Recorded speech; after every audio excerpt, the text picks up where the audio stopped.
All right, everyone, Chef Anthony here today. We're focusing on the steam oven today.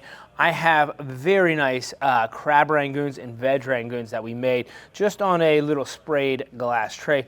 What we're really gonna focus on is really how to hydrate these and cook these in steam. So around 212, they're probably gonna take 4 to 6 minutes, and just make sure that they are all sealed up, ready to roll, just like this. Open our steam oven. Look at that steam, that's great, huh? Popping it right in here, just so it receives all that extra steam. It's gonna be perfect, all right? About 6-8 minutes. Thank you. All right, let's open them up here. Look at that steam, it's excellent. Check our quality here, look how nice they are. Perfectly steamed, ready to roll. We're gonna let these come back and cool, and then we're just gonna crisp them one time on the induction to serve.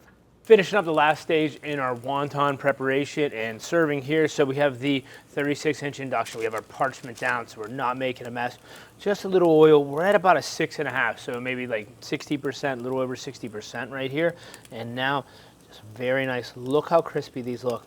Perfect. So they have that steamed inside with that crispy bottom. I love this. Look at that. That's perfect. Those are exactly how we'll eat them to get the great texture and use all of our appliances for an amazing wonton dish. Thank you.